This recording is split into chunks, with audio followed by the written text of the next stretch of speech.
विचित्र परिस्थितियां भी महागणेश की लीला का ही एक अंग थी। श्री महागणेश की इस लीला का सीधा प्रभाव देवी पार्वती के माता पिता पर होना निश्चित था। महागणेश ने पार्वती की माता महारानी मैना को इतना व्याकुल कर दिया कि वे निरंतर पार्वती के विषय में सोचने लगी। महारानी मैना की अत्यधिक व्याकुलता को देखकर निश्चित ही हिमालय राज का चिंतित होना स्वाभाविक था। चिंतित हिमालय राज मैना को ढूंढते हुए उद्यान में पधार रहे हैं। महाराज हिमालय आज ये उद्यान में पधार रहे हैं।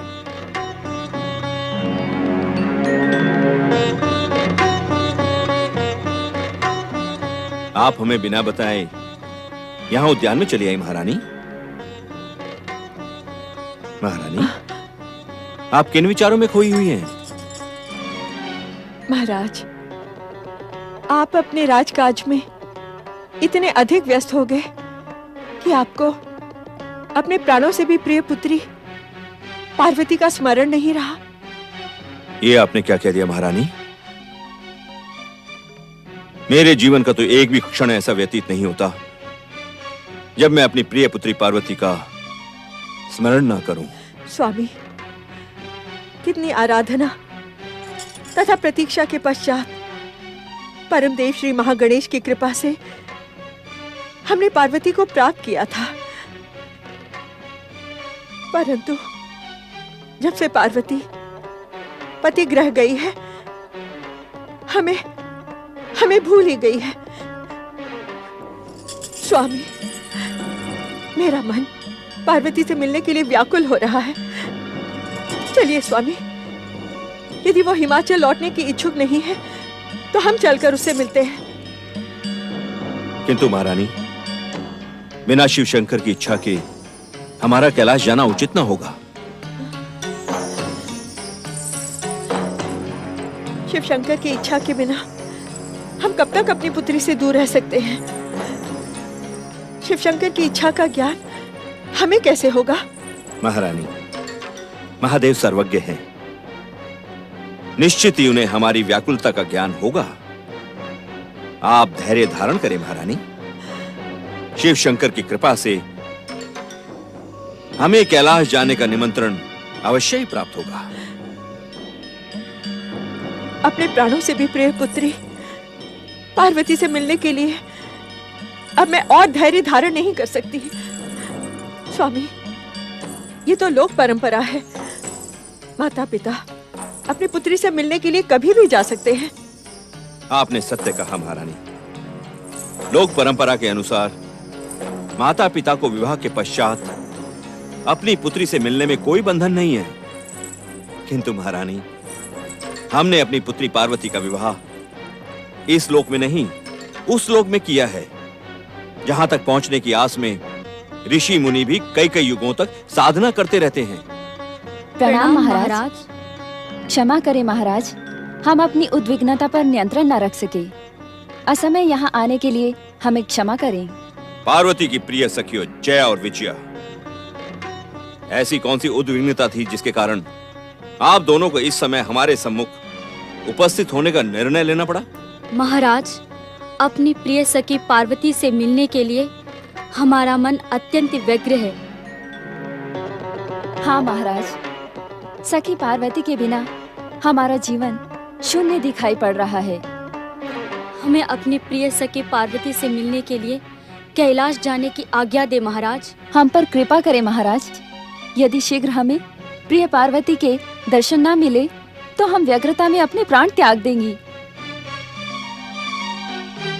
जया, विजया, महारानी मैना भी इस समय पार्वती से ही मिलने की बात कर रही थी। क्या तुम दोनों को हमारे वार्तालाप का ज्ञान था? नहीं महाराज, हमें आपके वार्तालाप का तनिक भी ज्ञान नहीं था। सत्य तो ये है महाराज कि कई दिनों से हम कैलाश जाने की योजना बना रहे थे, परंतु आपसे आज्ञा प्राप्त करने का साहस नहीं हो रहा था। हमें आज्ञा दे महाराज। हम प्रिय सखी पार्वती से बिना मिले अब जीवित नहीं रह सकेंगी। महाराज, ऐसा प्रतीत होता है कि शिवेच्छा के कारण ही जया विजया के भीतर पार्वती के दर्शनों की व्यग्रता जन्मी है। इन्हें आज्ञा दे महाराज, इनके कैलाश जाने से हमें शिव शंकर की इच्छा का ज्ञान प्राप्त होगा। शिव शंकर की इच्छा का तो प्रश्न ही नहीं है महारानी। हम तो शिव जी की आज्ञा लेकर प्रिय सखी पार्वती को यहाँ लेकर आएंगे। जया, पार्वती शिव से अभिन्न है। संभव है शिव शंकर पार्वती को यहाँ भेजना स्वीकार न करें। ऐसी स्थिति में तुम मुझसे निवेदन करना कि हम दोनों भी पार्वती से मिलने को व्यग्र हैं। आप धन्य हैं महारानी। कैलाश जाने की अनुमति देकर आपने हमारे प्राणों की रक्षा कर ली। आपकी जय हो महाराज, आपकी जय हो महारानी। महारानी, परमदेव श्री महागणेश की कृपा का चमत्कार देखा आपने? परमदेव श्री महागणेश की कृपा से पुत्री पार्वती से मिलने का मार्ग स्वयं ही बन गया। ओम नमः शिवाय, ओम नमः शिवाय, ओम नमः शिवाय, ओम नमः शिवाय, ओम नमः शिवाय, ओम नमः शिवाय, ओम नमः शिवाय, ओम नमः शिवाय। देवी पार्वती की सखियों का कैलाश पे स्वागत है। महादेव, हम तो आपकी और पार्वती की सेविका के समान हैं। हमारा स्वागत करके हमें लज्जित ना करें शिव शंकर। कैलाशपति, हमारा मन अपनी प्रिय सखी पार्वती से मिलने के लिए व्यग्र हुआ, तो हम आपकी आज्ञा लिए बिना यहाँ चली आई। देवी विजया, कैलाश में आने वाले को हमारी आज्ञा लेने की आवश्यकता नहीं है। जिसके भीतर यहाँ आने की भावना होती है उसे हमारी आज्ञा स्वयं ही प्राप्त हो जाती है। इसी कारण हमारे कैलाश लोक में ना तो कोई द्वार है और न ही कोई द्वारपाल। हमारी प्रिय सखी पार्वती कैसी है महादेव? देवी जया, आपके इस प्रश्न का उत्तर हम नहीं दे सकते। इसका कारण मात्र इतना है, देवी पार्वती को इन दिनों एकांत अधिक प्रिय है। वे विगत कई दिनों से हमारे समीप भी नहीं आई हैं। ये आप क्या कह रहे हैं महादेव? हमारी प्रिय सखी पार्वती से आपके सम्मान में? नहीं देवी जया, कैलाश में ऐसा कुछ अन्यथा घटित नहीं हुआ। सत्य तो यह है कि ज्ञात होकर भी हम देवी पार्वती की एकांत कामना में बाधा पहुंचाने के इच्छुक नहीं हैं। एकांत कामना? हम कुछ समझे नहीं महादेव। आप दोनों देवी पार्वती की अभिन्न सखियां हैं। देवी पार्वती के समीप पहुंचकर आपको स्वयं ही उनकी एकांत कामना का ज्ञान हो जाएगा। आप दोनों देवी पार्वती की मानसिक स्थिति को लेकर चकित ना हो। आप बिना आज्ञा के ही उनके समीप जा सकती हैं। नंदीश्वर, आज्ञा भोलेनाथ। देवी पार्वती की प्रिय सखियों को उनके कक्ष का मार्ग दिखाओ। जैसी आपकी आज्ञा भोलेनाथ। आइए पधारें।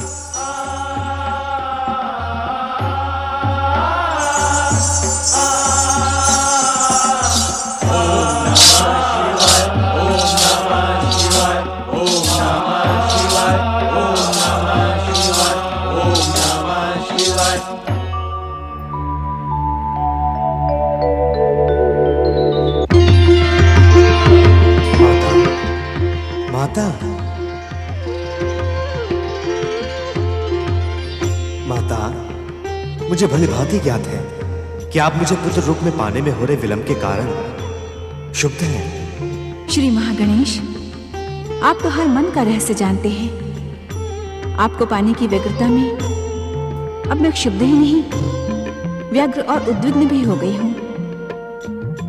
आप कब तक नियति का सम्मान करते हुए मुझे दिए गए वचन की उपेक्षा करेंगे श्री महागणेश? उपेक्षा का तो प्रश्न ही नहीं उठता माता। सत्य तो यह है कि इस समय हम आपके पुत्र रूप में अवतार धारण करने की परिस्थितियों को ही उत्पन्न कर रहे हैं। अर्थात? माता, इस अर्थात का अर्थ शीघ्र ही आपके सम्मुख प्रकट होने वाला है। विश्वास करें माता, मेरे अवतार धारण करने योग्य परिस्थितियों ने जन्म ले लिया है। अब विलंब नहीं होगा माता।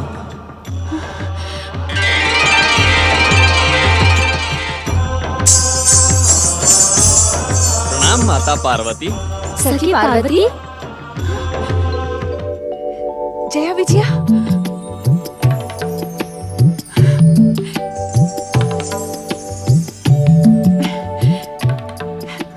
जया विजया, तुम दोनों कैलाश में? तुम तो विवाह के पश्चात शिव शंभू के रंग में ऐसी रंगी कि हमारा ध्यान ही नहीं रहा। परमदेव श्री महागणेश की कृपा से तुमने हमें पहचान तो लिया, हम धन्य हुए। व्यंग के ऐसे कठोर शब्द कहने वाली तुम दोनों, पहले मुझे ये बताओ, इतने समय तक तुम्हें मेरा स्मरण भी नहीं आया? कितनी निष्ठुर हो तुम दोनों। निष्ठुर हम भी हैं और तुम भी। ओम नमः शिवाय, ओम नमः शिवाय, ओम नमः शिवाय, ओम नमः शिवाय। नंदीश्वर, अपनी सखियों को देखकर देवी पार्वती प्रसन्न हुई अथवा नहीं? माता अति प्रसन्न हुई। प्रसन्नता से भाव विभोर होकर अपनी सखियों के गले लग गईं। उनको प्रसन्न देखकर भोलेनाथ मैं भी बहुत प्रसन्न हुआ। किंतु इस समय तुम प्रसन्न नहीं, उदास दिखाई पड़ रहे हो नंदी। क्या तुम्हारी प्रसन्नता केवल पार्वती के कक्ष तक ही सीमित थी? क्या तुम अपनी प्रसन्नता हमारे व शिवगणों के साथ बांटने के इच्छुक नहीं हो? प्रभु, मेरी उदासी का कारण कुछ और है। क्या हम उसे ज्ञात नहीं कर सकते? आपसे किसके मन का रहस्य छुपा है भोलेनाथ? सत्य तो ये है कि मुझे चिंता इस बात की हो रही है कि माता पार्वती इन दिनों उदास रहती है और आपसे भी दूर रहती है। न जाने किस विचार में खोई रहती है। भोलेनाथ, कुछ ऐसा उपाय करें कि माता पहले के समान सदा प्रसन्न रहें। आप मेरे निवेदन पर मौन क्यों हो गए स्वामी? नंदी महाराज, देवी पार्वती को प्रसन्न करना हमारे लिए अत्यंत कठिन है। उनके प्रसन्न होने तक अनेक नई परिस्थितियां उत्पन्न हो सकती हैं। जिस विश्वनाथ की कृपा से ये संसार चलायमान हो, उसके लिए क्या कठिन हो सकता है स्वामी? तुम सबकी प्रसन्नता के लिए देवी पार्वती को संतुष्ट करने का हम प्रयास अवश्य करेंगे। कैलाशपति भगवान शिव शंकर की जय। कैलाशपति भगवान शिव शंकर की जय। सत्य कहो पार्वती, हमने तुम्हारी एकांत कामना में कोई बाधा तो नहीं पहुंचाई? हमने तो सुना था कि विवाह के पश्चात सखियों में वैसी मित्रता नहीं रहती, किंतु तुम इतना बदल जाओगी, इसका तनिक भी हमें विश्वास नहीं था। पार्वती, हमसे तो तुम कोई बात नहीं छुपाती थी। सत्य कहो, तुम्हारा शिवशंकर से ना मिलने का क्या कारण है? हम तो तुमसे मिलने के लिए व्यग्र थी और यही व्यग्रता हमें शिव आज्ञा बिना कैलाश ले आई। किंतु यहाँ की स्थिति देखकर हम कुछ समझ नहीं पा रही। तुमने स्वयं को एकांत में बंदी क्यों बना लिया है पार्वती? तुम्हारी एकांत कामना क्या है सखी पार्वती? बताओ ना सखी, तुम्हारी एकांत कामना क्या है? हो सकता है जिस प्रेरणा से हम यहाँ आई हैं, वो तुम्हारी एकांत कामना से ही जुड़ी हो। सखी, परमदेव श्री महागणेश मेरे साथ आंख मिचौली का खेल खेल रहे हैं। उन्होंने मुझे वचन दिया था कि वो मेरे पुत्र के रूप में अवतार धारण करके मेरी जन्म जन्मांतर की मनोकामना पूर्ण करेंगे, परंतु अब तक उन्होंने अपना ये वचन पूर्ण नहीं किया। यही कारण है जया विजया कि अब मुझे कुछ अच्छा नहीं लगता। अपनी मनोकामना की पूर्ति के लिए मैं निरंतर उनका ध्यान करती रहती हूँ। मेरे जन्म जन्मांतर की अपूर्ण मनोकामना पर तुम दोनों मुस्कुरा रही हो। इस असमय हास्य का कारण? ये हास्य असमय नहीं है सखी, और हम तुम्हारी अपूर्ण मनोकामना पर नहीं हंस रही हैं। चकित न हो सके, हम तो तुम्हारे निर्णय पर हंस रही हैं। निर्णय पर? तनिक ये तो बताओ कि पतिदेव से दूर रहकर तुम्हारी जन्म जन्मांतरों की मनोकामना कैसे पूर्ण होगी?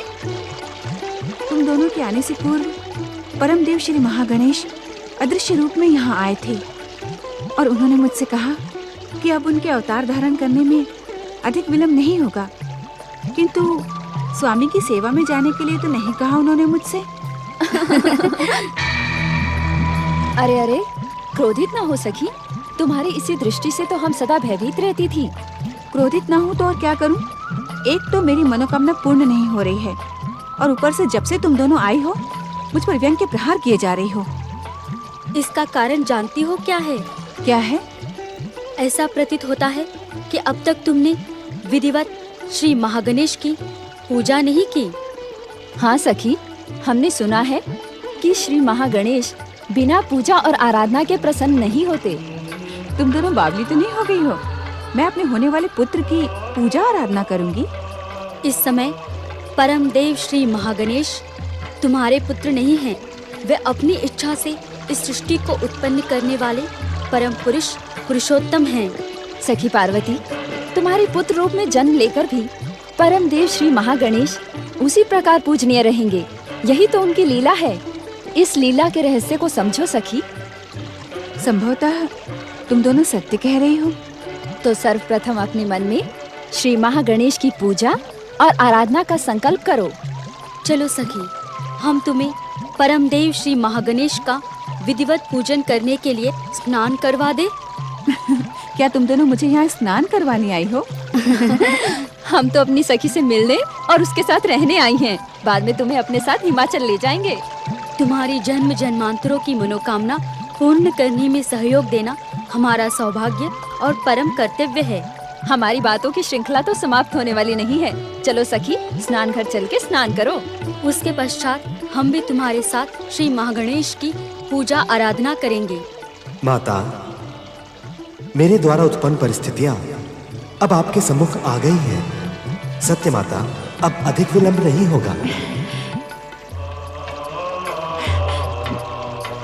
उस ओर स्नान गृह है, तुम लोग चलो, मैं अभी आती हूँ। जैसी तुम्हारी इच्छा।